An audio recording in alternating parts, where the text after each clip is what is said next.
अरविंद केजरीवाल ने press conference कर कहा, राजधानी दिल्ली असुरक्षित हो चुकी है। दिल्ली में अपराध चरम सीमा पर है। सुनाते हैं आपको प्रेस कॉन्फ्रेंस। दिल्ली में जो कानून व्यवस्था की बहुत ज़्यादा बुरी हालत होती जा रही है और ख़ासकर पिछले 1-1.5 साल से दिल्ली में जो अपराध बढ़ते जा रहे हैं, कानून व्यवस्था चरमरा गई है, मर्डर्स बहुत होने लगे हैं, व्यापारियों को एक्सटॉर्शन के कॉल्स आ रहे हैं, चारों तरफ महिलाओं के साथ ईव टीजिंग के, बलात्कार के, गैंग रेप्स के, मर्डर के मामले बढ़ते जा रहे हैं। गैंग वॉर्स मतलब कई सालों के बाद गैंग वॉर दिल्ली में देखने को मिल रहे हैं।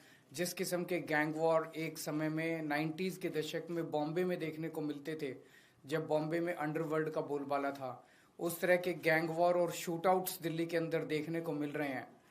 आज लोग ये कह रहे हैं कि दिल्ली न केवल असुरक्षित है बल्कि दुनिया की सबसे असुरक्षित राजधानी दिल्ली है। 2022 में 501 मर्डर हुए, जो कि पिछले कुछ सालों में सबसे ज्यादा मर्डर्स हैं, और लगभग पिछले 3 महीने में जितने यमुना पार जितने गैंग वॉर हुए हैं उसमें 20 लोगों की जानें गई हैं। तो हालत बहुत ज्यादा खराब हो गई है। चारों तरफ लोग डर और दहशत की जिंदगी जी रहे हैं। आज से 10 साल पहले आप लोगों ने, दिल्ली के लोगों ने मुझे एक जिम्मेदारी दी थी। आपने कहा था, केजरीवाल जी आप हमारे स्कूल ठीक करो। मैंने स्कूल ठीक कर दिए। आपने कहा था, केजरीवाल जी आप हमारी बिजली ठीक करो। मैंने बिजली ठीक कर दी। आपने कहा था, केजरीवाल जी आप हमारे अस्पताल, स्वास्थ्य सेवाएं ठीक करो। मैंने वो ठीक कर दी। आपने कहा था, केजरीवाल जी आप हमारा पानी ठीक करो। कई पानी में चीजें ठीक की, कई चीजें चल रही हैं, लेकिन सुधार की ओर स्थिति बढ़ रही है। लेकिन दिल्ली के लोगों की सुरक्षा की जिम्मेदारी आपने केंद्र सरकार को दी थी, और केंद्र सरकार में ये सारी जिम्मेदारी केंद्रीय गृह मंत्री अमित शाह जी के ऊपर जाती है। अमित शाह जी की जिम्मेदारी है दिल्ली को सुरक्षित रखने की।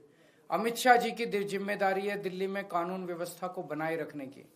लेकिन आज मुझे बेहद अफसोस के साथ कहना पड़ रहा है कि अमित शाह जी पूरी तरह से पिछले 10 साल में दिल्ली की कानून व्यवस्था बनाने में फेल हो गए हैं, और आज जो स्थिति है वो बहुत ही भयावह स्थिति पैदा हो गई है। लोग कह रहे हैं कि Delhi rape capital of the world है, कोई कह रहा है gangster capital of the world है, कोई कह रहा है सबसे खतरनाक कैपिटल है। ये सुन के अच्छा नहीं लगता। ये केवल बात दिल्ली की इमेज की नहीं है, ये बात लोगों की सुरक्षा से रिलेटेड है।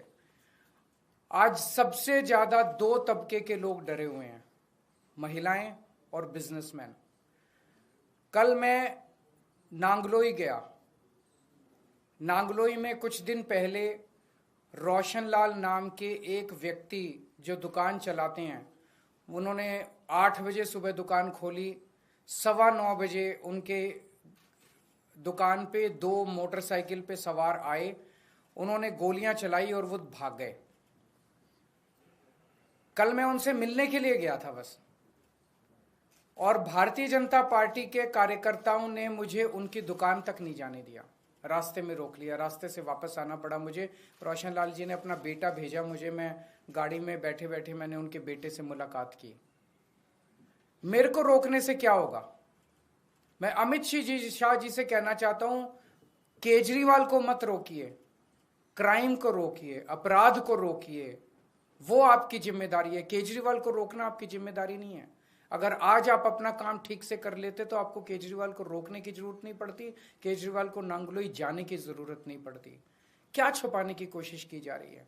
और ये एक, मैंने कई बिजनेसमैन से बात की, ट्रेंड बन गया है। पिछले 1 साल में रिकॉर्डेड 160 एक्सटॉर्शन की कॉल्स आई हैं। जिन लोगों ने, जब एक्सटॉर्शन की कॉल आती है किसी के पास, तो वो कहते हैं इतने इतने पैसे दे दे, नहीं तो तेरे फलाने फलाने को, घर के आदमी को मार देंगे, इसको किडनैप कर लेंगे, और अगर पुलिस को बताया तो देख लेना। 70-80% लोग तो रिपोर्ट ही नहीं करते पुलिस में, बताते ही नहीं है पुलिस को, डर के मारे, और वो पैसे दे देते हैं ताकि उनको सुरक्षित रहें।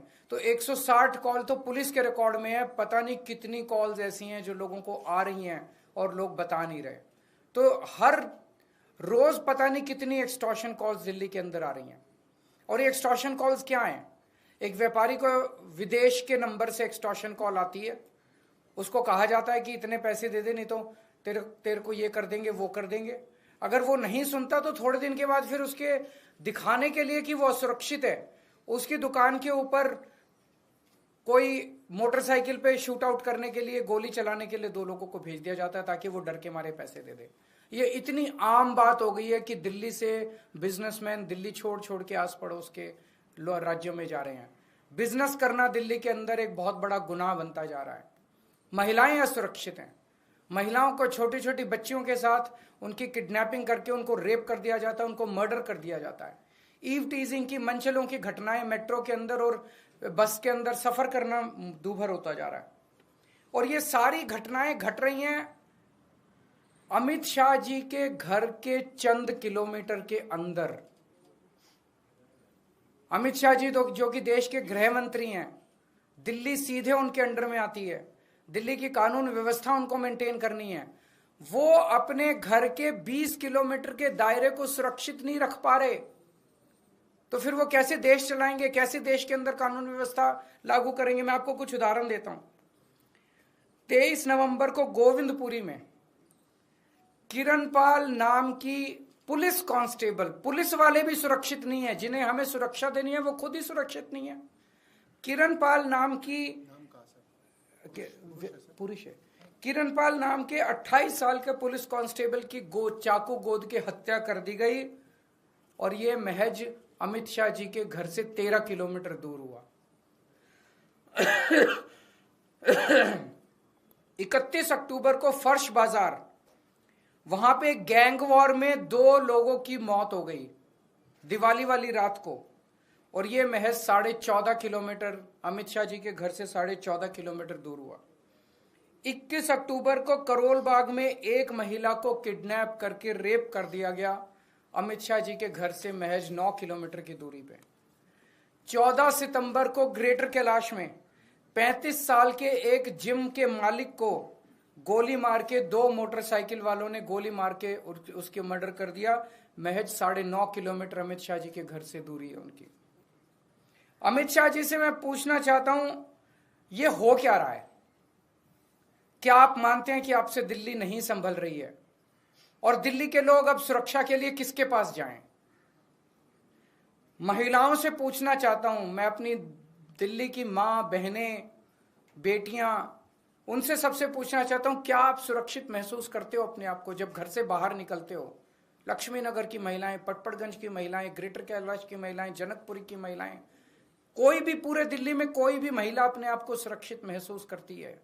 चाहे मेट्रो में जाएं, चाहे बस में जाएं, 7 बजे के बाद अगर बेटी घर ना लौटे तो माँ बाप को चिंता हो जाती है, पता नहीं सुरक्षित होगी कि नहीं होगी। ये हमारा शहर है और हमारे शहर के किसी भी कोने में हम खुद सुरक्षित महसूस नहीं कर रहे हैं। और बहुत सारे केसेस हैं, बड़ी लंबी लिस्ट है मेरे पास और आपके पास भी होगी। 11 अक्टूबर को सराय काले खां 10 किलोमीटर दूर है अमित शाह जी के घर से, वहां एक 34 साल की महिला के साथ गैंगरेप किया गया और वो अर्धमूर्छित अवस्था के अंदर पाई गई। 12 सितंबर को बेगमपुर में 3 साल की बच्ची को किडनैप करके सेक्सुअली असॉल्ट किया गया, मात्र 8 किलोमीटर अमित शाह जी के घर से। 30 हजारी अगस्त 8 अगस्त को 30 हजारी कोर्ट के अंदर एक वकील ने 21 साल की एक महिला का कोर्ट के अपने चेंबर में बलात्कार कर दिया, मात्र 10 किलोमीटर अमित शाह जी के घर से। 1 अगस्त को दिल्ली कैंट में 9 साल की बच्ची का रेप करके मर्डर कर दिया, मात्र 9 किलोमीटर अमित शाह जी के घर से।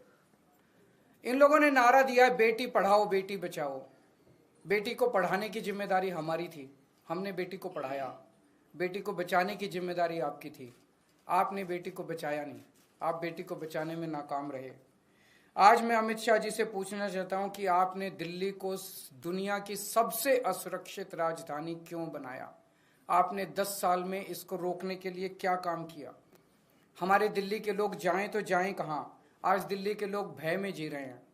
क्या आप मानते हैं कि आपसे दिल्ली नहीं संभल रही है? अगर नहीं संभल रही है तो किसी और को जिम्मेदारी दे दीजिए। आज दिल्ली का बुरा हाल कर दिया इन लोगों ने, हम सुरक्षा के लिए किसके पास जाएं? आज दिल्ली के लोग अमित शाह जी से ये पूछना चाहते हैं। ये एक अभी आप लोगों को भी देंगे, ये एक मैप है दिल्ली का। ये अमित शाह जी का घर है और इस घर से आप देखेंगे 15 किलोमीटर दूर Shahdara gang rape case, 16 kilometre दूर 100 crore fraud bye Chinese national, 9 kilometre दूर एक डॉक्टर को रॉब करके उसका मर्डर कर दिया गया, 6 किलोमीटर दूर ITO gang rape case, 15 kilometre दूर doctor killed by a teenager. उनके घर से मात्र 15 से 20 किलोमीटर दूर की दूरी के अंदर इतने मर्डर और इतने रेप और इतने फिरौतियों के कॉल्स आ रहे हैं।